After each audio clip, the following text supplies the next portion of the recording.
عاشق نباشت کا فرست از قلم حمیرہ فاطمہ پارٹ 8 ماضی عشا ان سب سے 1 سال سینئر تھی۔ وہ لوگ کبھی کبھی اپنے سینئرز کے ساتھ بیٹھ جاتے تھے، کبھی ہنسی مذاق کرتے۔ ان سب کے دوران زہیب کو عشا سے محبت کب ہوئی وہ خود بھی نہیں جانتا تھا، پر اس کے دوست اس کی آنکھوں کو بھی پڑھ چکے تھے۔ کئی بار محرمہ اور دعا اس سے کہتے رہے کہ وہ دیر نہ کرے اور جلد از جلد دعا کو اپنے دل کی بات بتائے، پر وہ بیچارہ صحیح وقت کے انتظار میں تھا۔ وقت گزرنے کے ساتھ اس کی محبت میں شدت آ رہی تھی۔ وہ اسے کسی کے ساتھ دیکھتا بھی تو اسے غصہ آنے لگتا، پر ابھی تو وہ یہ نہیں جانتا تھا کہ اسے کتنے امتحان دینے ہیں۔ یہ عشق نہیں آساں، بس اتنا سمجھ لیجئے، ایک آگ کا دریا ہے اور ڈوب کے جانا ہے۔ یہ عشا کے لاسٹ کے ڈیز کے دن تھے۔ فیئر ویلز کی تیاریاں چل رہی تھیں۔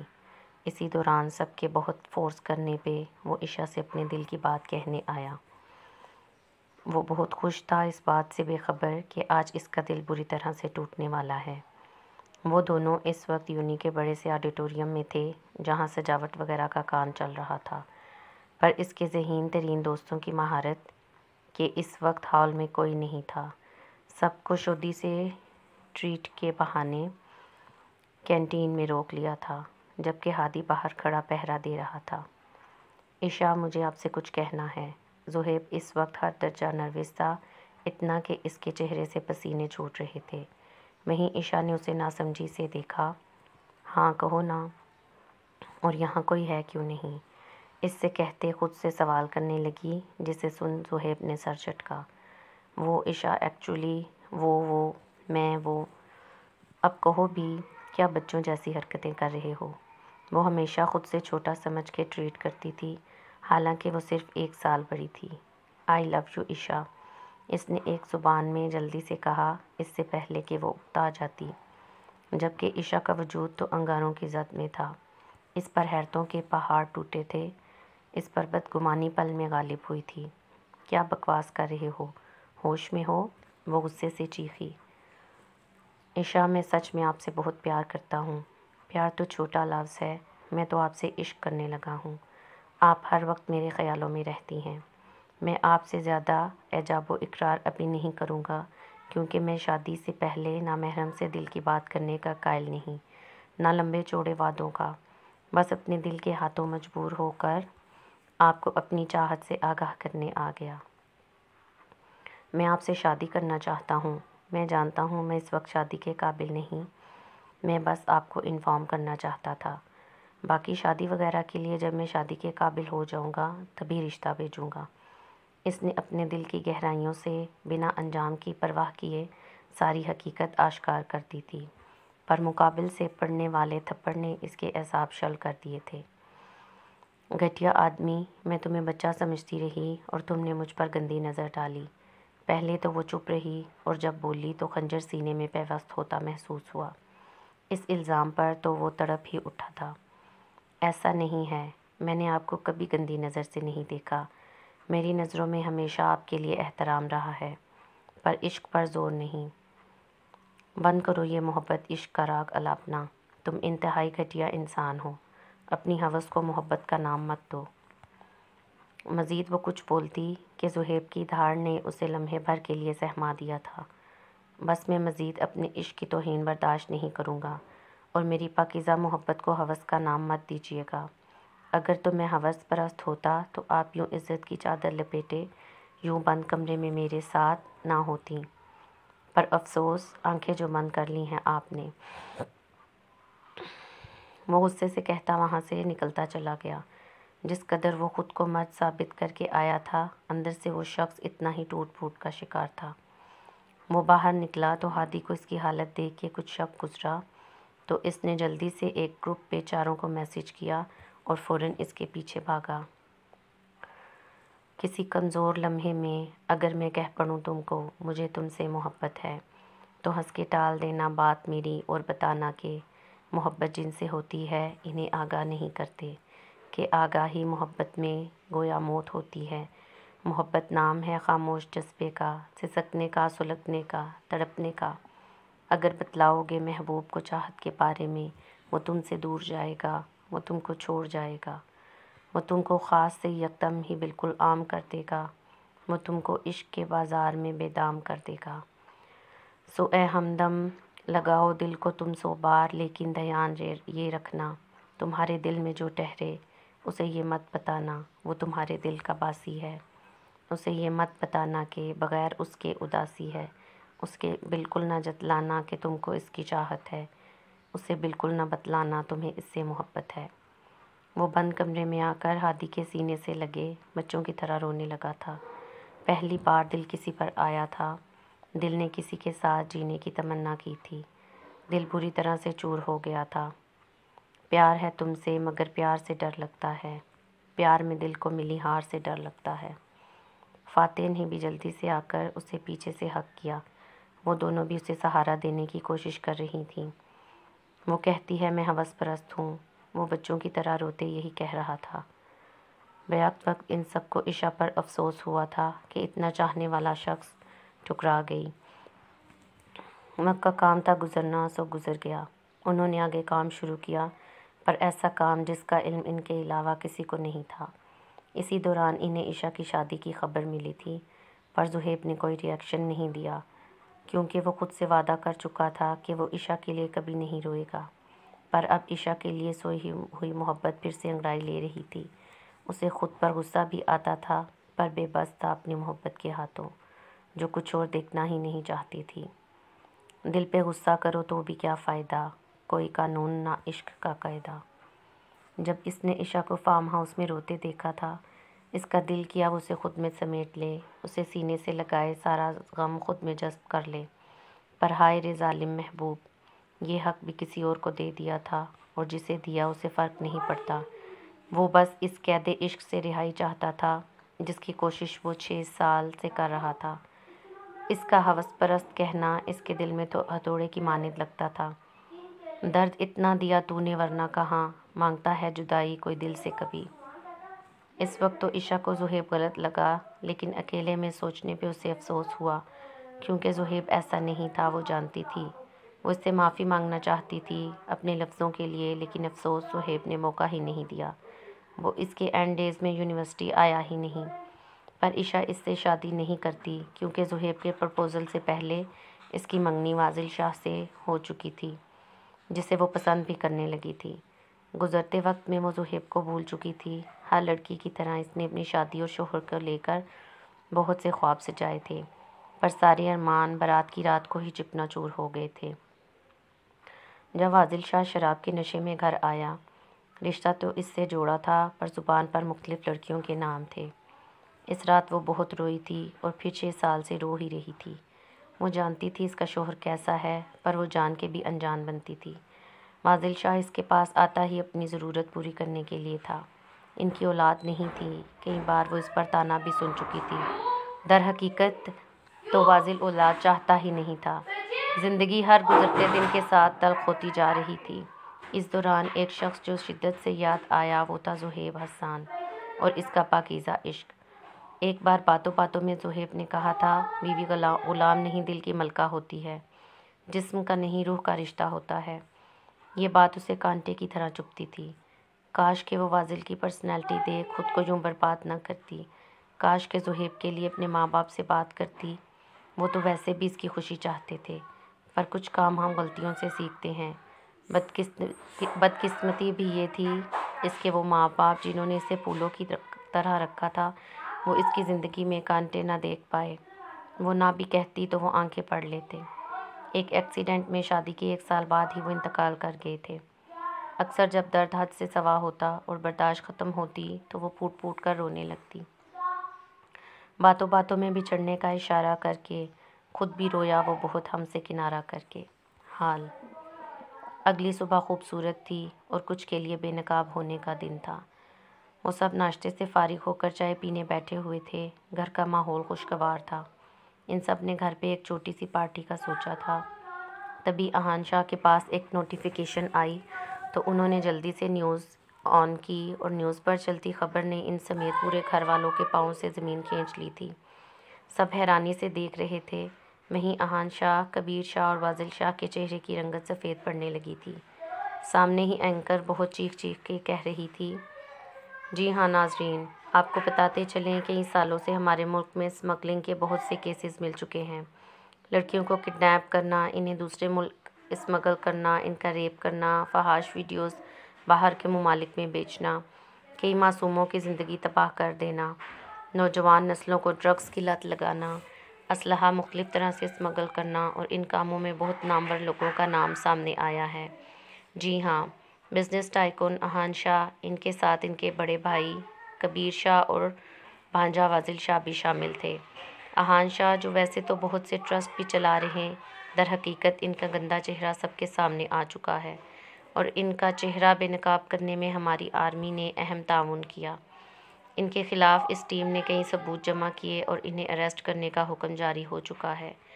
بریگیڈیئر عادل خانزادہ کا بیان سامنے رکھتے ہیں۔ سب سے پہلے تمام پاکستانیوں کو بریگیڈیئر عادل خانزادہ کی طرف سے سلام۔ یہ سب آپ کے سامنے رکھنے کا مقصد یہ ہے کہ آپ جان لیں کہ ہم اپنے ملک کی جڑیں کھوکھلا کرنے والوں کو ہرگز معاف نہیں کریں گے، بلکہ ان کا عبرتناک انجام آپ سب اپنی آنکھوں سے دیکھیں گے۔ بس آپ سب نے اپنے ملک کے قانون پر بھروسہ رکھنا ہے۔ اس ملک میں موجود ہر غدار کو ہم اس کی نشست سے اٹھا کر پھینک دیں گے، اور مجھے فخر ہے اپنے سولجرز پر جنہوں نے اپنی جانوں کو خطرے میں ڈالتے ہوئے بلیک سٹار جیسے انسان کو بے نقاب کیا۔ جیسا کہ آپ نے دیکھا ناظرین، یہ خبر سن لوگوں کے دلوں میں خوشی کی لہر دوڑ گئی ہے۔ وہ جو انصاف کرنے والی ذات پر سب فیصلہ چھوڑ دیا تھا، ان کے رب نے انصاف کر دیا ہے۔ اسی وقت احان شاہ نے غصے سے ٹی وی بند کر دیا۔ بابا یہ کیا؟ زین کو اپنی آواز کھائی سے آتی محسوس ہوئی۔ زین بیٹا بکواس ہے یہ سب، وہ نظریں چراتے ہوئے بولے۔ زین کے دل میں ٹھیس سی اٹھی۔ نظریں کیوں نہیں ملا رہے آپ؟ صدمے میں تو ارحام شاہ بھی تھے کہ ان کا خون اتنا گندا کیسے ہو سکتا ہے۔ بھائی صاحب یہ باتیں بعد میں کریں گے، پہلے یہاں سے نکلتے ہیں، کبیر شاہ نے پریشانی سے کہا۔ ان کی حالت بتا رہی تھی کہ سب حقیقت ہے، اور ویسے تو آرمی کو ان سے کیا دشمنی ہو سکتی تھی۔ نور اور حرائمہ تو اپنے باپ کو دیکھ رہی تھیں۔ کیا ایک بیٹیوں کا باپ بھی اس قدر شفاق ہو سکتا ہے؟ اپنی بیٹیوں کو شہزادیوں کی طرح رکھنے والا کسی اور کی شہزادی کو کیسے نوچ سکتا ہے؟ ہاتھ نہیں کانپتے کیا ان ہوس پرستوں کے؟ کتنی عجیب بات ہے نا، پیدا کرنے والی ایک عورت کی تمیز کرنا نہ سکھا سکی۔ ہاں ماموں چلیں نا، واصل نے پریشانی سے کہا۔ اتنی بھی کیا جلدی ہے؟ ایک باریک مگر مضبوط آواز پر سب نے آواز کی سمت دیکھا، اور وہ شاہانہ شان چلتے نیچے کی طرف آتی احان شاہ کے مقابل کھڑی ہوئی۔ سب نے حیرت سے اسے دیکھا۔ یہ زین کو دوسرا جھٹکا لگنے کا وقت تھا۔ نیلی آنکھوں میں جیت کی خوشی، چہرے پر فاتحانہ مسکراہٹ، وائٹ شرٹ پہ بلو جینز، بلیک شوز، کمر پہ گن ہولسٹر جس پر لوڈڈ گن، چال میں مضبوطی، لہجے میں چٹانوں جیسی سختی، مسکراہٹ میں شفافیت۔ ایجنٹ مس کے یعنی miss Khan, major on duty from continuously 6 months۔ ہٹو تم راستے سے، واصل نے جلد بازی میں کہا۔ نہ ہٹوں تو؟ سامنے سے ہٹ درمی سے جواب آیا۔ زین دیکھو تمہاری بیوی پاگل ہو گئی ہے، کہو اسے ہٹے، احان صاحب کو جانا ہے، فاطمہ نے زین سے کہا، پر وہ خاموش کھڑا سب سمجھنے کی کوشش کر رہا تھا۔ اس کی چھٹی حس اسے بہت کچھ اشارے دے رہی تھی۔ کون ہو تم؟ سب کو نظر انداز کرتے احان شاہ نے تیز لہجے میں مقابل سے دریافت کیا، جس پر وہ طنزیہ مسکرایا۔ میجر محرمہ عادل خانزادہ۔ اس کے لفظوں پر وہاں موجود ہر شخص شاکڈ میں چلا گیا۔ تم، مجھ سے پہچاننے میں اتنی بڑی غلطی کیسے ہو گئی؟ وہ غصے سے چلائے۔ وہی تو میں سوچ رہی ہوں، اتنی بڑی غلطی کیسے ہو گئی آپ سے؟ لہجہ تمسخر بھرا تھا۔ تم ہی مس کے ہو، واصل نے یقین دہانی کی تھی۔ تمہیں کوئی شک ہے؟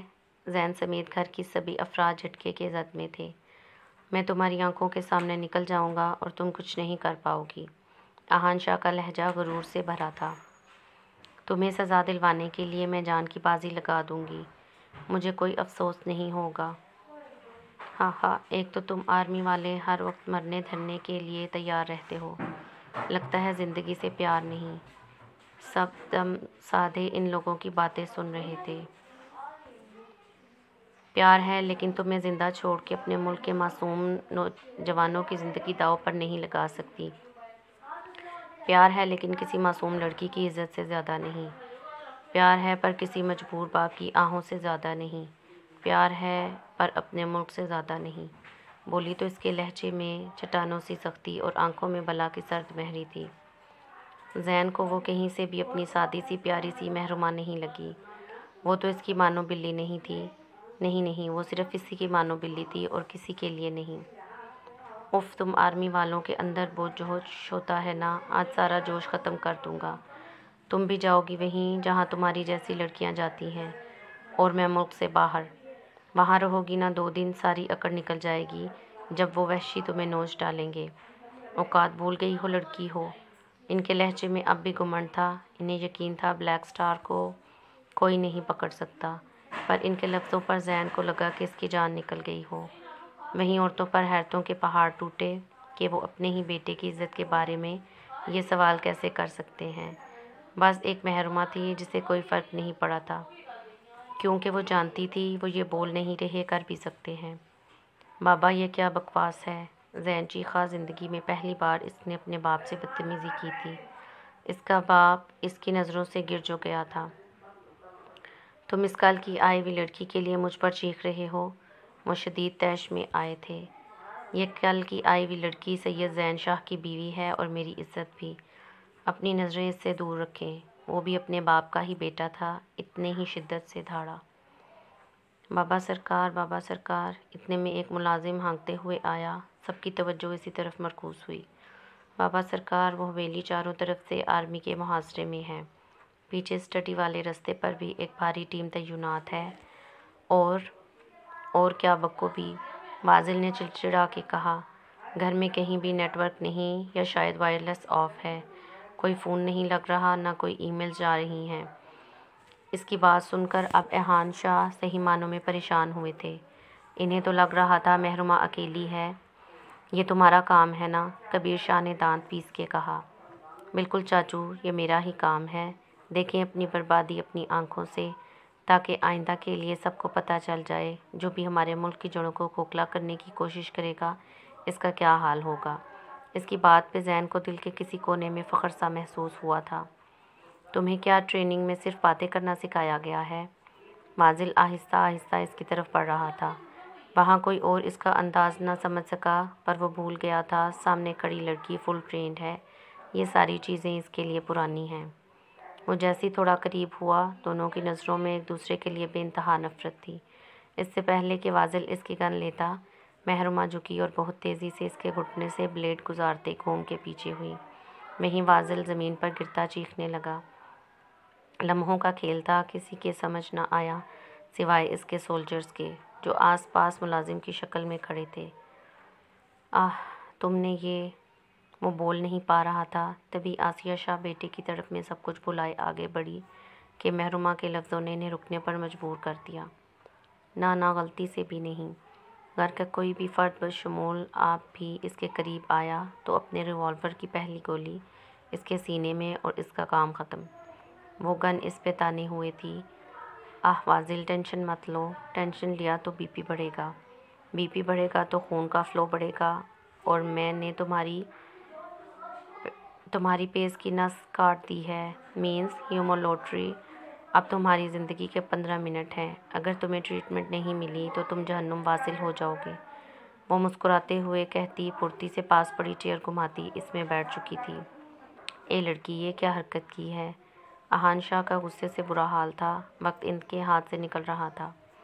ابھی آپ کا بھانجا جاننا چاہتا تھا ہمیں بولنے کے علاوہ اور کیا سکھایا جاتا ہے۔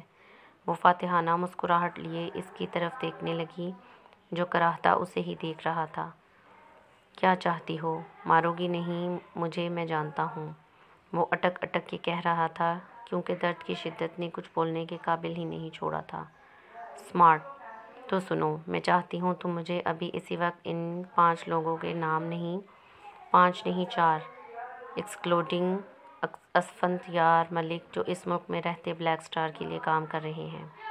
اس کی بات پر واصل نے بے بسی سے احان شاہ کو دیکھا تو فوراً نفی میں سر ہلا گئے، جبکہ محرومہ کرسی میں بڑی شان سے بیٹھی ان کے تاثرات چیک کر رہی تھی۔ آہ! وہ چیخا۔ ماموں بہت درد ہو رہا ہے۔ وہ رونے کو ہو گیا تھا، پر گھر کی کسی عورت کو اس پر ترس نہ آیا، سوائے آسیہ کے، جو بن پانی کے مچھلی کی طرح تڑپ رہی تھی اپنے بیٹے کے لیے۔ تمہارے ماموں اس وقت تم سے زیادہ بے بس ہیں۔ میرے ساتھ ڈیل کرو، فائدے میں رہو گے۔ میرے پاس اس وقت آرمی کا بہترین ڈاکٹر موجود ہے، پر اگر تم میرے کسی کام نہیں آؤ گے تو تمہارے زندہ رہنے کا کوئی فائدہ نہیں۔ وہ اس سے کہتی ایک ملازم کی طرف متوجہ ہوئی۔ ڈاکٹر ارحام، اس کی پکار پر ایک خوبرو جوان سامنے کھڑا تھا۔ یہ ڈیل مان لیں، آپ اس کا ٹریٹمنٹ سٹارٹ کر دیجئے گا۔ اس کے آرڈرز پر اس نے فوراً یس کہا تھا۔ پھر کیا سوچا تم نے فاضل؟ تم مجھے کچھ نہیں کر سکتی، تمہیں آگے جواب دینا ہوگا۔ وہ اب بھی ڈھیٹ پنتی کا مظاہرہ کر رہا تھا، جس پہ وہ مسکرائی۔ کیا نیوز پہ کہیں تمہارا نام تھا؟ اس کے پوچھنے پر وہ حیران ہوا۔ اس کا نام تو کہیں تھا ہی نہیں۔ تمہارے کالے کارناموں کی فائل میرے پاس پڑی ہے، ہیڈ کوارٹر نہیں دی میں نے۔ تمہارا حساب میں خود کروں گی۔ چلو بتاؤ پھر۔ You have just 12 minutes. ہاں ٹائٹ سے پکڑو گے تو شاید 4-5 منٹ اور جی لو۔ اس کا انداز مذاق اڑانے والا تھا۔ آسیہ اسے تڑپتا دیکھ ارحام کے پاس آئی۔ بیٹا میں تمہارے آگے ہاتھ جوڑتی ہوں، میرے بیٹے کا ٹریٹ کرو۔ ارحام کو افسوس ہوا اس عورت پر کچھ کر نہیں سکتا تھا۔ آئی ایم سوری، میں آرڈرز پر کام کرتا ہوں۔ اس کے جواب پہ وہ محرومہ کی طرف مڑی۔ مجھ سے کوئی امید مت رکھیے گا، کیونکہ آپ کے قابل بیٹے کی وجہ سے میں نے بہت سے مظلوم لوگوں کو مرتے دیکھا ہے۔ مجھے اس کے مرنے سے کوئی فرق نہیں پڑے گا۔ زین تم ہی؟ زین؟ وہ زین کی طرف مڑی، جو خالی دماغ سے محرومہ کی طرف دیکھ رہا تھا، یا شاید اسے پڑھنے کی کوشش کر رہا تھا۔ دماغ بس اسی سوال کے گرد گھوم رہا تھا۔ کیا یہ مطلب کی شادی تھی تو پھر محبت؟ تبھی ان کی پکار پہ وہ چونکا۔ کسی کے کچھ کہنے سے کوئی فرق نہیں پڑے گا۔ میرا ہر رشتہ بعد میں آتا ہے، پہلے اپنے ملک کی حفاظت کے لیے اٹھایا گیا حلف ہے۔ مجھ سے کوئی امید مت رکھیے، وہ دو ٹوک انداز میں بولی۔ میں بتاتا ہوں۔ جب درد حد سے سوا ہوا تو وہ فوراً بولا۔ محرومہ کی شفافیت سے وہ اندازہ لگا چکا تھا کہ اس کے بچنے کے کوئی چانسز نہیں ہیں۔ Good boy. اس کے اشارے پہ 2 سولجرز آگے آئے، جبکہ اپنے ملازموں کو دیکھ احان شاہ کے اندر اشتعال اٹھا تھا کہ وہ اتنی بڑی غلطی کیسے کر گئے۔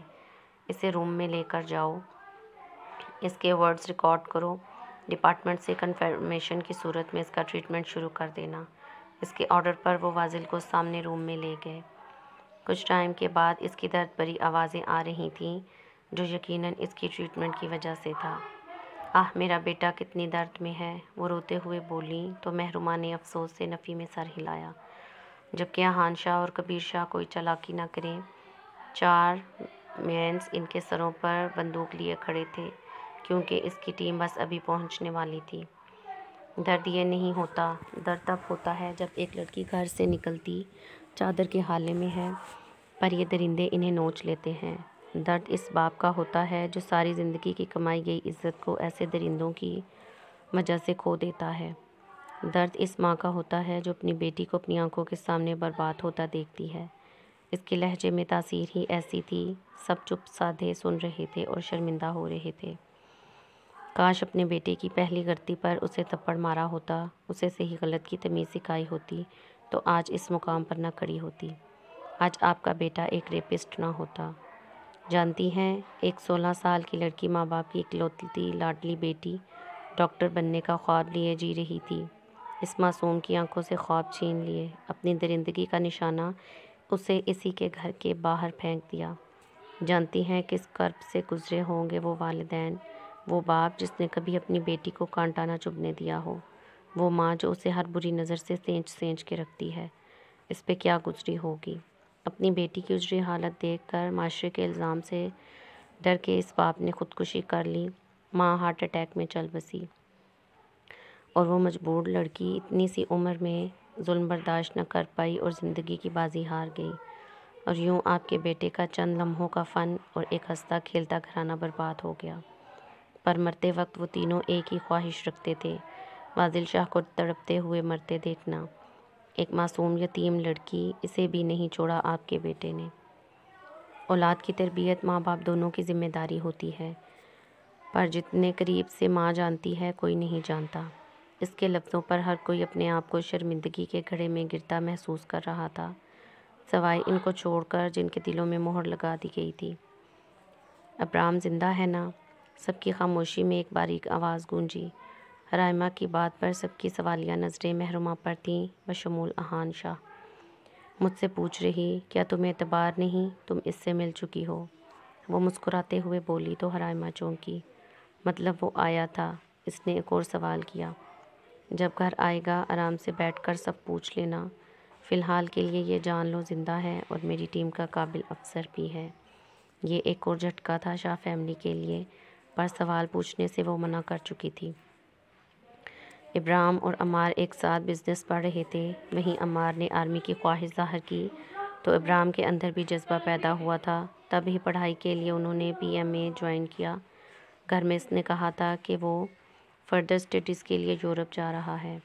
ایسے ہی وہ اکثر گھر سے غائب ہوتا تو کہیں نہ کہیں گھومنے کا بہانہ بناتا، کیونکہ سب جانتے تھے وہ گھومنے کا شیدائی ہے، پر کسی کے وہم و گمان میں نہیں تھا وہ آرمی میں ہے۔ پر یہ عمار کی بری قسمت کہ پہلا کیس ہی اپنے باپ کا ملا تھا۔ محرومہ نے ان دونوں کو اپنے انڈر آفیسرز کے ساتھ رکھا تھا تاکہ وہ جلدی سیکھ سکے۔ ابرام کی موت سے لے کر ہر چیز پری پلانڈ تھی۔ محرومہ نے گھر میں آ کر وہ چیزیں دریافت کی تھیں جو دور رہ کر مشکل تھا۔ اس دن ابرام اسی لیے آیا تھا تاکہ سب اوپر فلور پر چلے جائیں اور نیچے کا فلور خالی ہو جائے۔ ان کے پلان کے مطابق ایسا ہی ہوا اور فاتح اور زہیب نے آ کر پورے ہال کی تلاشی لی، جہاں سے انہیں بہت ضروری فائل بھی ملی تھی۔ تھوڑی دیر میں دروازہ کھلنے کی آواز آئی اور پھر بھاری بوٹوں کی۔ آتے ہی 2 روم میں وہ 6 کیپٹنز، جس میں ایک لڑکی بھی تھی، کھڑے ہو گئے تھے۔ ان کے ایک ساتھ سلیوٹ کرنے پر محرومہ نے ہاں میں سر ہلایا۔ ابرام میرا بچہ۔ فاطمہ شاہ کو ان کی طرف بڑھتا دیکھ وہ بھی اپنی ماں کی طرف بڑھا، پر محرومہ کی آواز پر وہیں رک گیا۔ Officer Abram, you are on duty. Sorry ma'am, arrest them. Doctor Arham Wasil کو اوپری ٹریٹمنٹ دیے باہر لے آئے تھے۔ زہیب واصل کی طرف بڑھا، فاتح کبیر شاہ کی طرف، اور محرومہ نے ایک لاک ابراہیم کے سامنے کیا تو اس نے التجا گری نظروں سے محرومہ کو دیکھا۔ کیپٹن ابرام، جو قدم قدم شہادت کی خواہش دل میں لیے پھرتے ہیں، سیاہ چین کی سخت سردی میں جن کے قدم نہیں ڈگمگائے، جن کے دل ایمان کی روشنی سے پور ہیں، جن کے دل خوف خدا سے پر نور ہوں، وہ سچ اور حق کہنے سے نہیں گھبراتے۔ Be loyal to your oath. اس کے لفظ ابرام کو دل میں اترتے محسوس ہوئے۔ وہ لاک لیتا احان شاہ کی طرف بڑھا۔ تم اپنے باپ کو ہتھکڑی باندھو گے اس عورت کے لیے؟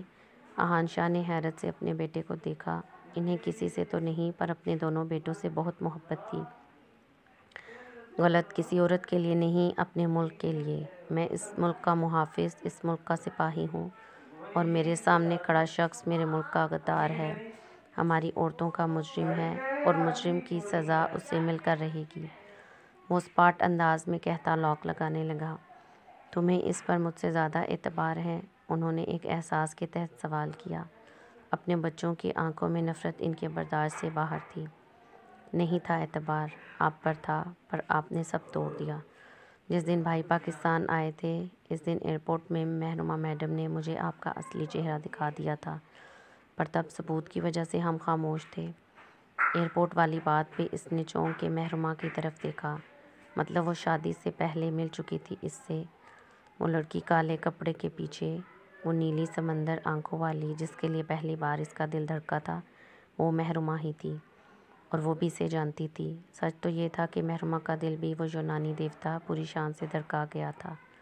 وہ جانتی تھی وہ اسے دیکھ رہا ہے، پر وہ نظریں پھیری کھڑی رہی، کیونکہ ایک سولجر کو اپنے جذبات پر کنٹرول رکھنا آنا چاہیے۔ اچانک سے واصل کی چیخ نکلی۔ وجہ زہیب نے اس کے لاک کو بہت ٹائٹ کر دیا تھا۔ آہستہ کرو یار، ہادی نے آرام سے کہا تو زہیب چڑھا۔ کیوں، یہ میری محبوبہ ہے جو آہستہ کروں؟ نہیں رقیب۔ ہادی کے ایک لفظی جواب پر فاتح اور محرومہ نے اسے گھورا، جس پہ وہ سٹ پٹایا۔ باقی سب ناسمجھی سے سمجھنے کی کوشش کر رہے تھے۔ عشا سمجھ تو گئی پر خاموش رہی۔ ارے سب سمجھنے کی کوشش کرو، بیچارے کے اندر والی ماں جاگ رہی ہے، ایبا نے تفریح میں کہا تو سب ہنس دیے۔ البتہ گھر والے خاموشی سے کھڑے تھے اور حیران بھی تھے کہ ایسی سچویشن میں بھی یہ مذاق میں لگے ہیں۔ لگتا ہے آپ سب بہت تھک گئے ہیں، چھٹی کی ضرورت ہے، ڈپارٹمنٹ سے کہہ کر 1 ہفتے کا سسپینڈ لیٹر جاری کرواتی ہوں۔ اس کے انداز پر سب فوراً سیدھے ہوئے۔ ویسے تو دوستوں کے ساتھ وہ خود بھی بہت چل تھی، پر کام کے دوران اس کی طبیعت کافی سنجیدہ تھی، جو ان کی ٹریننگ کا حصہ بھی تھا۔ زہیب، اسے اسٹڈی کے دروازے سے باہر لے کر جاؤ، میز پر ایک لوپ رکھا ہے، اسے رائٹ سائڈ گھمانا، دروازہ کھل جائے گا۔ وہ اوکے کرتا واصل کو لیے جانے لگا۔ جانے سے پہلے آسیہ شاہ اس کے سینے سے لگا لیا تھا۔ کیوں ان کا دل بے چین تھا کہ وہ اب دوبارہ نہیں مل سکیں گی۔ ایک ماں کا احساس کرتے سب ہی خاموش ہو گئے۔ وہ دیوانہ وار اس کے گال چوم گئیں۔ کاش واصل میں تمہاری اچھی تربیت کر پاتی۔ فاطمہ بھابھی کی تربیت ہی تھی کہ باپ کے غلط ہونے کے باوجود ان کے دونوں بیٹے باعث فخر ہیں۔ غلط تم نہیں، غلط میں ہوں، میری تربیت چونک گئی، مجھے معاف کر دینا۔ اپنی ماں کی بات پر وہ تڑپ کے ماں کو دیکھنے لگا، پر زہیب اسے مزید مہلت دیے بنا اسٹڈی کی طرف بڑھ گیا۔ لسن، تم چاروں ان دونوں کو باہر لے کر جاؤ گے، باہر میڈیا کھڑی ہے، ہادی تم انہیں ہینڈل کرو گے۔ کورٹ ہیئرنگ سے پہلے کوئی بھی تصویر یا اسٹیٹمنٹ باہر نہیں جانی چاہیے۔ وہ سب کو آرڈر دیتی، ایبا کو اشارہ کرتی اسٹڈی کی جانب بڑھنے لگی۔ اس دن فارم ہاؤس میں تم نے بچایا تھا نا؟ عشا کافی دیر بعد بولی، جبکہ اس کی بات پر وہ ہلکا سا مسکرائی۔ کیا فرق پڑتا ہے، بس اتنا کہوں گی، ایسے شوہر کے لیے زندگی برباد مت کیجیے گا جو نہ عزت دے سکا، نہ محبت، اور نہ ہی حفاظت کر سکا۔ ایک خوبصورت زندگی آپ کی منتظر ہے۔ بھاگنے کی کوشش کی تو؟ یہ سوال عمار نے کیا تھا۔ ایک بات یاد رکھنا، اس مٹی کا قرض ادا کرنا ہے، محافظ کہتے ہو نا خود کو، اس ملک کی ماں بہن بیٹیوں کے، اس کا فرض ادا کرنا ہے اور اس وردی کا حق ادا کرنا ہے۔ اگر بھاگنے کی کوشش کرے تو 6 کی 6 گولیاں ان کے سینے میں اتار دینا۔ اور ایک انویلپ فاتح کی طرف بڑھایا۔ یقیناً اس میں انکاؤنٹر پرمٹ تھا۔ مٹ جانا، پر اپنے پرچم کو گرنے مت دینا، وہ سخت لہجے میں کہتی ان سب کو ان کا جواب دے چکی تھی۔ ایبا آگے اور پیچھے قدم لیتے وہاں سے نکل گئی۔ وہ لوگ آرم فورس کے ساتھ انہیں لے گئے تھے۔ وہیں ان سب کو فارم ہاؤس کا بتایا تو آسیہ شاہ مزید شرمندہ ہوتے اس سے معافی مانگنے لگی، جو جانتے بوجھتے انجان رہتی تھی۔ وہ سب بڑے سانحے سے گزرے تھے، طبی صدمے کے زیر اثر تھے۔ جو کچھ ہوا تھا وہ فوراً قبول کرنا ان کے لیے مشکل تھا۔ وہیں زین تیر کی تیزی سے اسٹڈی کی طرف بھاگا۔ نور کو برا نہیں لگا تھا، کیونکہ اس کا ہیرو آج ولن بن گیا تھا، اور جس سے وہ اتنی نفرت کرتی تھی وہ نفرت کے قابل ہرگز نہیں تھی۔ ایبا تیزی سے سیڑھیاں اتر گئی تھی۔ ابھی وہ سیڑھی پر قدم رکھتی، کسی نے تیزی سے اس کا بازو کھینچ کے اسے سینے میں بھینچا۔ دونوں کی مدھم سانسوں کا شور تھا اور گہری خاموشی۔ ایک خاموش آنسو زین کی آنکھوں سے نکل کر محرمہ کی شفاف گردن پر گرا تو وہ تڑپ اٹھی تھی۔ میرے عشق میں کوئی کوٹ نہیں ہے زین، ہر چیز ایک طرف، میری تم سے محبت، میرا عشق، میرا جنون، سب سچا ہے۔ وہ اس کی دل کی کیفیت سمجھتے بنا پوچھے ہی جواب دے چکی تھی۔ مت جاؤ، ضرورت ہے تمہاری۔ ٹوٹا بکھرا سا لہجہ اس کے اندر کے ٹوٹ پھوٹ کی گواہی دے رہا تھا۔ محرمہ کا دل کیا سب کچھ چھوڑ کے اسے سمیٹ لے، پر فرض کی آواز، ابھی بہت سے کام باقی تھے۔ وہ غیر محسوس انداز میں اس سے الگ ہوئی۔ ایڑیوں کے بل اٹھتے اس کی دونوں سرخ آنکھوں کو باری باری چوما، پر جب تک اس نے آنکھیں کھولی تو وہ وہاں نہیں تھی۔ بس فضا میں اس کی خوشبو تھی، چہرے پر اس کا لمس تھا۔ وہ اس کی آنکھیں کھولنے سے پہلے نکل گئی تھی، کیونکہ اسے ڈر تھا کہ آنکھیں کھولے اور اس کی التجائی آنکھوں کو دیکھ وہ مجبور ہو جائے رکنے پہ۔ وہ گاڑی میں بیٹھے بے خبر باہر کی جانب دیکھ رہی تھی۔ وہیں زین تیزی سے اپنے کمرے کی طرف جاتا روم لاک کر چکا تھا۔ اس کا باپ اتنا گھٹیا ہوگا وہ سوچ بھی نہیں سکتا تھا۔ وہ کتنی دیر شاور کے نیچے کھڑا اپنے باپ اور ان کے ساتھ گزارے لمحے یاد کرتا رہا۔ تڑپ تو یہ تھی، یہ اتنا کچھ دیکھنے کے بعد بھی وہ اپنے باپ سے نفرت نہیں کر پایا تھا۔ وقت گزرنے لگا، کام بہت جلدی ہو رہا تھا۔ احان شاہ کو پھانسی، جبکہ کبیر شاہ کو عمر قید اور جرمانے کی سزا دی گئی تھی۔ مازل کے بتائے ہوئے لوگوں کے ارسٹ وارنٹ جاری کروائے انہیں فوری طور پر آرمی کی حراست میں لیا گیا تھا، جبکہ ان سب میں مازل کا نام کہیں بھی نہیں تھا۔ یہ کیس کئی دنوں تک نیوز چینلز کی زینت بنا رہا۔ حویلی میں موت جیسی خاموشی تھی۔ 2 عورتیں عدت پر بیٹھ گئی تھیں، کیونکہ محرمہ بتا چکی تھی کہ واصل مر چکا ہے۔ اس نے اپنے وعدے کے مطابق اسے بہت اذیت ناک موت دی تھی جس کا وہ قابل تھا۔ رحمہ کو بھی نہ جانے کیوں سکون سا ملا تھا۔ ان سب کو ہوتے ہوئے 15 دن لگے۔ چونکہ یہ کیس آرمی کے انڈر تھا اور معاملہ سخت تھا تو سب کچھ بہت جلدی کیا گیا تھا۔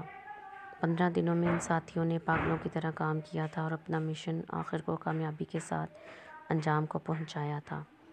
15 دن بعد ابرام گھر آیا جبکہ محرمہ اسلام آباد جا چکی تھی۔ آخر اتنے عرصے سے اپنے گھر والوں سے دور تھی۔ ان سب کو نئے کیس سے پہلے 1 مہینے کا بریک ملا تھا۔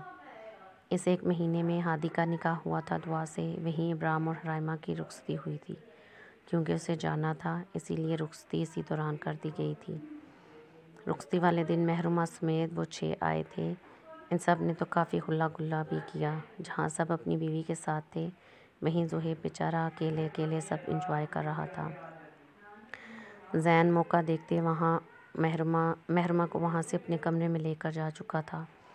وہ دونوں اس وقت محض ایک دوسرے کو محسوس کرنا چاہتے تھے۔ تڑپا وہ تھا تو وہ کون سا خوش تھی۔ دونوں ہی ایک دوسرے کے لیے بے قرار تھے۔ میں آج نہیں جانے دوں گا، وہ اسے بیڈ پہ لٹاتے ضدی بچے کی طرح بولا تھا۔ ویسے بھی میرون فراک میں اس کا ہوش ربا سراپا زین کی دل کی دنیا تہ بالا کر گیا تھا، اور اس کا دل تو ویسے ہی اس کی قربت کے لیے ہمک رہا تھا۔ ان دونوں نے اسے بات سے متعلق کوئی بات نہیں کی تھی، کیونکہ زخم نوچو تو وہ ناسور بن جاتا ہے، اسی لیے جو باتیں تکلیف دیں وہ نہیں کرنی چاہیے۔ جانے کے لیے کون آیا ہے حضور؟ وہ بھی ایک ادا سے کہتی اس کے گردن کے گرد باہیں ڈال گئی۔ اف آپ کی ادائیں، بندہ بشر کمزور دل کا مالک ہے، تھوڑا رحم کیجیے۔ وہ اس کے کانوں میں سرگوشی کرتا اس کی کان کی لو دانتوں تلے دبا گیا۔ اپنے دل کو مضبوط کریں جناب، ابھی تو ہم نے کچھ کیا ہی نہیں، وہ شرارت سے کہتی پوری طرح کھلکھلائی تھی۔ یہ مسکین نہیں تھی، یہ تو اس کی مانو بلی تھی۔ وہ اس کے انداز پہ فدا جان ہوتا، اس پر جھکا، اس کی گردن پر جا بجا اپنی شدتیں بکھیرنے لگا۔ اس کی بیوٹی بون پر زین نے دانت گاڑے تو محرمہ کی سسکی نکلی۔ اف وائلڈ آدمی، وہ چیخی تو وہ ہنسنے لگا۔ اب اسی وائلڈ آدمی کے ساتھ تمہیں گزارا کرنا ہے ساری زندگی، وہ پورے حق سے کہتا اس کی سانسوں کو اپنی دسترس میں لے گیا تھا۔ پھر ان کی کھلکھلاہٹیں تھیں، کچھ مسکراہٹیں، کچھ شرماہٹیں اور کچھ سرگوشیاں۔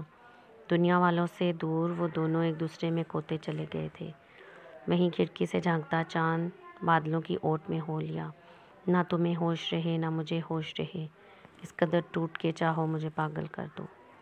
وہ سب رات حویلی میں ہی رک گئے تھے۔ محرمہ کی غیر موجودگی سبھی نے محسوس کی تھی، پر کسی نے کہا کچھ نہیں۔ دعا نور کے ساتھ رکی تھی۔ زہیب ہادی ایک روم میں تھے، عمار رحمہ ایک روم میں، جبکہ فاتح ایبا کو الگ روم دیا گیا تھا۔ سب نے بہت ہلا گلا کیا تھا، ساتھ ہی ابرام کو ایبا رحمہ نور سب نے مل کر لوٹا تھا۔ محرمہ تھوڑا دور دور ہی رہی تھی۔ ایسا نہیں تھا کہ وہ شرارتی مزاج نہیں تھی، پر آمنہ شاہ نے اسے گھر کی بڑی بہو کی حیثیت سے گاؤں والوں کو ملایا تھا، اور گاؤں کی عورتوں کی سوچ سے وہ واقف تھی، جبھی اس نے سنجیدگی سے اپنا وقار برقرار رکھا تھا۔ اس دوران بھی زین نے اسے اپنی نظروں کے حصار میں رکھا تھا، پھر لے کر ایسا غائب ہوا کہ کسی کے سمجھ ہی نہیں پڑا۔ اس دوران آمنہ شاہ نور سب نے اس سے معافی مانگی تھی، اور معاف تو اس نے کرنا ہی تھا، کیونکہ سب حقیقت سے لا علم تھے۔ فاطمہ شاہ کے پاس بھی وہ خود گئی تھی، سارے گلے شکوے بھی دور کرنے تھے۔ ابرام کمرے میں داخل ہوا تو حرائمہ غصے سے سارے زیور ڈریسنگ کے سامنے کھڑے اتار رہی تھی۔ ارے ارے ڈال، مجھے دیکھنے تو دو، ابھی کیوں اتار رہی ہو؟ وہ پیار سے اس کے نازک ہاتھوں کو جکڑتا بولا۔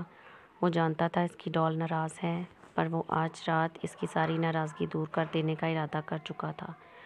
جائیں یہاں سے، نہیں ہوں میں آپ کی ڈال۔ وہ ہاتھ چھڑانے لگی، پر کہاں وہ نازک لڑکی اور ابرام کے فولادی ہاتھ۔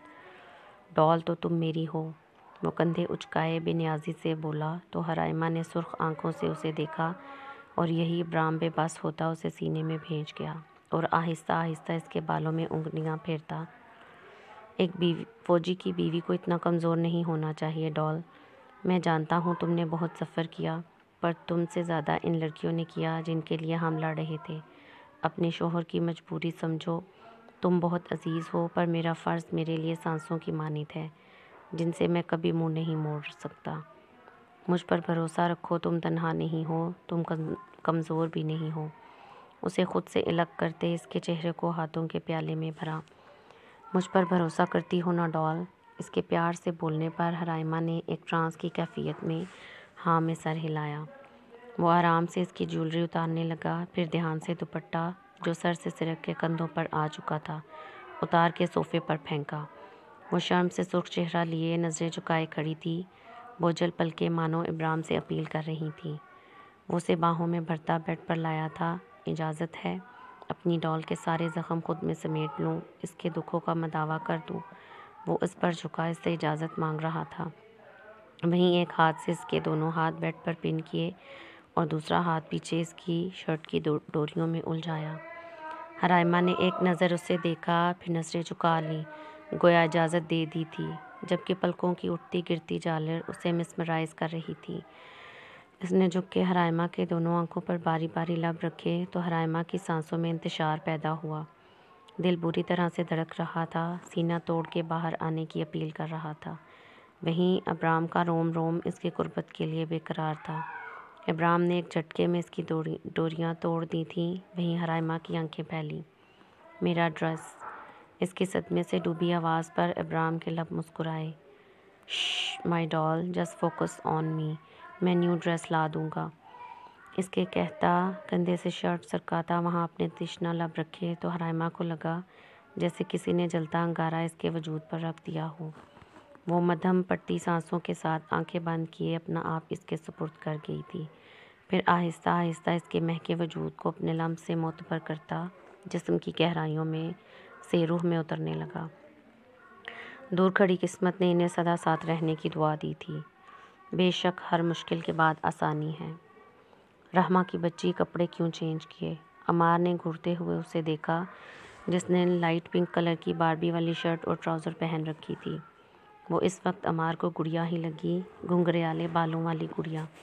مجھے الجھن ہو رہی تھی نا، اس نے معصومیت سے آنکھیں پٹپٹاتے ہوئے کہا تو عمار گرنے والے انداز میں بیڈ پر گرا اور اس کی گود میں سر رکھ لیا، ساتھ اس کے بالوں کی لٹوں سے کھیلنے لگا جو اس کا پسندیدہ مشغلہ تھا۔ ہے پرنسس، ایک بات تو بتاؤ، وہ پرسوچ انداز میں بولا۔ پوچھیں، وہ اس سے پوچھتی ساتھ ساتھ اس کے بالوں میں انگلیاں بھی چلا رہی تھی جو عمار کے لیے کافی سکون کا باعث تھا۔ میں زیادہ پیارا ہوں یا زین بھائی؟ آج فنکشن میں سبھی لڑکے بہت پیارے اور ایک سے بڑھ کر ایک لگ رہے تھے، پر زین کا انداز سب سے منفرد تھا۔ اس کا سردارانہ روب وہ گاؤں والوں کے سامنے دیکھ چکا تھا، وہیں گاؤں کی ہر عورت اپنے سردار کی بلائیں لے رہی تھی، پر جب اس نے اپنی ماں کو زین کا ماتھا چومتے دیکھا تو اس صحیح معنوں میں حیران ہوا تھا۔ اسے تو کبھی نہیں لگا تھا اس کی بہن ایک سردار کے ساتھ گزارا کر پائے گی، پر یہاں تو الٹی گنگا بہہ رہی تھی۔ اس نے کئی لڑکیوں کو زین کی طرف بڑھتے دیکھا تھا، یہاں تک اس کی یونی کی لڑکیاں بھی اس کی تعریف کرتے نہیں تھک رہی تھیں۔ یہ تو شکر تھا اس کی بہن یہاں نہیں تھی، ورنہ وہ تو شاید وہ آنکھیں ہی نکال لیتی جس سے وہ دیکھ رہی تھی۔ سب ہی جانتے تھے محرومہ عادل خان زادہ اپنی چیزوں کے لیے کتنی پوزیسو ہے، پر اب اس کے دل میں بے ساختہ سوال آیا کہ اس کی پرنسس کو کون زیادہ پیارا لگتا ہے۔ مجھے تو آپ ہی پیارے لگتے ہیں، ویسے زین بھائی بہت پیارے ہیں۔ میں نے اپنی اب تک کی زندگی میں اتنا حسین مرد نہیں دیکھا۔ ان کی height, talc dark and handsome. جب میں نے پہلی بار انہیں دیکھا، ان کے بات کرنے کا انداز، مجھے تو رشک سا آیا محرومہ آپی کی قسمت پر۔ میں تو ان کے لیے بہت خوش ہوں۔ زین بھائی اتنے اسے مزید کچھ بولنے کا موقع دیے اسے خود پر جھکائے، اپنے لب اس کے یاقوتی لبوں پر رکھ چکا تھا۔ اس سے پہلے وہ خود کو چھڑاتی، وہ اپنی پکڑ میں سختی لا چکا تھا۔ رفتہ رفتہ وہ اسے بے بس کر گیا تھا۔ اس کی سانسوں کی ٹوٹتی ڈور محسوس کرتے وہ پیچھے ہوا۔ اسے سخت غصہ آیا تھا رحمہ پر، جو ایک جملہ اس کے لیے بولتے ذہن نامہ کھول چکی تھی۔ اب پیچھے ہوتے وہ بیٹھتے ہوئے اسے ہی گھور رہا تھا، جو بیڈ گراؤنڈ سے ٹیک لگائے گہرے سانس بھر رہی تھی۔ آخر وہ نازک جان اتنا کہاں برداشت کر سکتی تھی۔ شرم نہیں آتی تمہیں؟ شوہر کے سامنے غیر مرد کی تعریف کرتے ہوئے وہ کڑے تیور لیے بولا۔ آپ کی سوچ ہی خراب ہے، میں بھائی سمجھ کے تعریف کر رہی تھی، وہ آپ ہی کے ہسبینڈ ہیں، رحمہ نے بھی غصے سے کہا۔ ہاں تو میں جانتا ہوں تم بھائی کی حیثیت سے کہہ رہی تھی، لیکن مجھ سے زیادہ تعریف تم سگے بھائی کی کرو، میں وہ بھی برداشت نہیں کروں گا۔ وہ اب تھوڑا نرم پڑا، وہ حقیقتاً اس پر شک نہیں کر رہا تھا، وہ شک کر بھی نہیں سکتا تھا کیونکہ وہ اچھی طرح سے جانتا تھا اس کی بیوی بہت پاکیزہ ہے، مگر اس کے منہ سے کسی کی تعریف برداشت سے باہر تھی۔ پاگل تو نہیں ہے؟ رحمہ نے حیرانی سے اس سر پھیرے سے پوچھا۔ جی ہاں ہوں آپ کے پیار میں، وہ کہتا اس کے ہونٹوں کو چوم گیا تو رحمہ نے شرماتے ہوئے اس کے سینے میں منہ چھپا لیا۔ سرخ کیوں ہو رہے ہیں کان آپ کے؟ میں نے ابھی کیا کہا ہے؟ شوخی سے کہتے ہوئے اسے مزید شرمانے پر مجبور کر گیا تھا۔ یہ دیوداس بن کے کیوں بیٹھا ہے؟ زہیب کو کھڑکی کے پاس کھڑا دیکھ ہادی بھی وہیں آ کر کھڑا ہو گیا۔ کچھ خاص نہیں، بس ایسے ہی۔ چل نا اصل بات بتا، اس کے پیٹ پہ مکہ مارتے کہا تو اس کی حرکت پر زہیب دانت کچکچا کے رہ گیا۔ سوچ رہا ہوں وہ بھی یہیں کسی کمرے میں ہوگی، پر عدت میں ہر رنگ سے دور۔ کوئی نہیں، تھوڑا صبر رکھ جگرے، اس مشن سے واپس آئیں گے تو تیرا نکاح پڑھوا دیں گے، عدت بھی ختم ہو جائے گی۔ اس نے آسان حل بتایا۔ یہ لوگ مان جائیں گے؟ بالکل، اپنی میرو ہے نہ، منا لے گی، ہادی نے یقین سے کہا تو زہیب نے ہاں میں سر ہلایا۔ میرا سوچ، بیوی ہے وہ بھی دوسرے کمرے میں۔ ہادی ہمیشہ کی طرح اپنا دکھڑا سنانا شروع ہو چکا تھا۔ زہیب نے تعصب سے اسے دیکھا۔ سب اپنی اپنی بیویوں کے ساتھ کمرے میں؟ چپ کر جا بے شرم آدمی، زہیب نے اسے دھونسا۔ کبھی کبھی ہادی اتنی بے باک گفتگو کر جاتا تھا کہ زہیب بھی شرمندہ ہو جاتا۔ ارے کتنا گند بھرا ہے تیرے دماغ میں کہہ رہا تھا سب اپنی بیویوں کے ساتھ سو رہے ہوں گے، ہاں جیسے میں تجھے جانتا نہیں۔ پھر دونوں کی اوٹ پٹانگ بحث شروع ہو چکی تھی۔ فاتح، وہ جو ابھی نیند میں اترا تھا، اس کی پٹاخہ کا باجا بجنا شروع ہو چکا تھا۔ کیا ہوا جان؟ اس نے چھوٹی آنکھوں سے اسے گھورا۔ اف آپ کی آنکھیں کتنی پیاری ہیں، ایبا نے جانثار نظروں سے اسے دیکھا۔ جانم رومانس کا موڈ ہے تو بتاؤ، فاتح نے اس کا گال سہلاتے بوجھل لہجے میں پوچھا۔ اف نہیں نا، رومانس کے علاوہ بھی بہت کچھ ہوتا ہے کرنے کو، آئے نہ کچھ مزے کا کرتے ہیں، مجھے نیند نہیں آ رہی، وہ چہکتے ہوئے بولی۔ رومانس سے زیادہ مزے کا کچھ نہیں ہوتا، وہ بھی رات کے اس پہر، وہ اسے خود پر گراتے پیار سے بولا تو ایبا کوہنی اس کے پیٹ پر رکھے دوبارہ اٹھ بیٹھی، جبکہ فاتح درد محسوس کرتے لب بھینچ کے رہ گیا۔ سو جائیں، وہ بیزار سے لہجے میں کہتی اٹھ بیٹھی۔ تھوڑی دیر میں فاتح نے آنکھیں کھول کر ادھر ادھر دیکھا، اسے کہیں نہ پا کر فوراً کھڑا ہوا۔ ساری نیند بھگ سے اڑی۔ یا اللہ، اب یہ لڑکی کہاں چلی گئی؟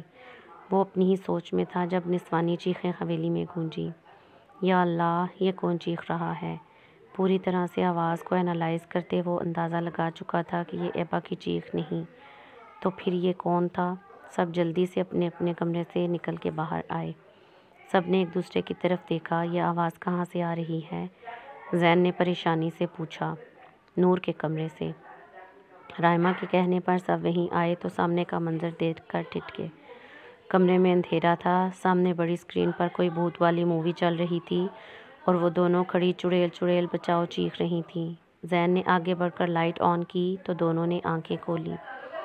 محرمہ اور رحمہ نے ایک دوسرے کو دیکھ کر مسکراہٹ ضبط کی، غالباً وہ بات کی تہہ تک پہنچ چکی تھی۔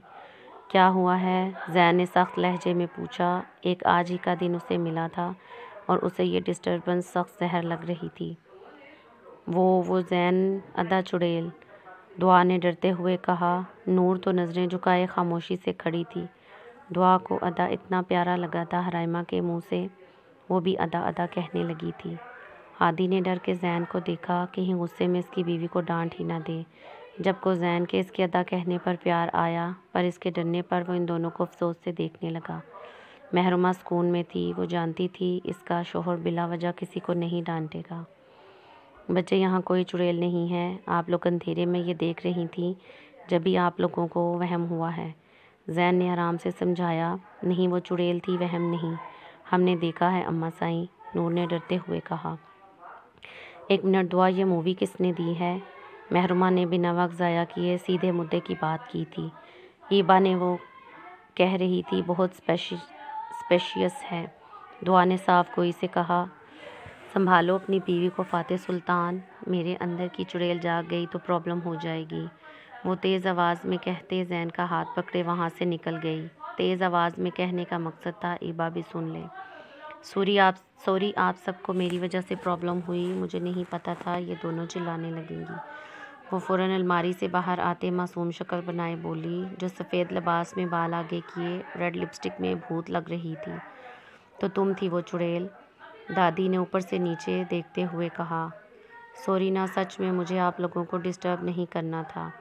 ارے بس ہمیں تو مزہ آیا ان کی پتلی حالت دیکھ کر، کوئی تو ہے جو زندگی جی رہا ہے۔ وہ خوشی سے بولیں تو سب مسکرا دیے۔ آہستہ آہستہ سب اپنے کمرے میں چلے گئے۔ سوری نا، مجھے بوریت ہو رہی تھی۔ وہ کب سے کمرے میں آئے فاتح کو منا رہی تھی، جو روٹھی محبوبہ کی طرح بیہیو کر رہا تھا۔ تو پوری حویلی کو اٹھا دو گی؟ یہ لوگ تو اچھے ہیں، پر اس کا مطلب یہ نہیں کہ ان کی اچھائی کا فائدہ اٹھایا جائے۔ وہ سخت والا خفا تھا۔ سوری نا بابا، میں کیا کروں، تم مان جاؤ۔ وہ کان پکڑے بولی، وہ وائٹ والا نائٹ سوٹ پہنو جو تم لائے تھے، پہن لو، ہو سکتا ہے مان جاؤں۔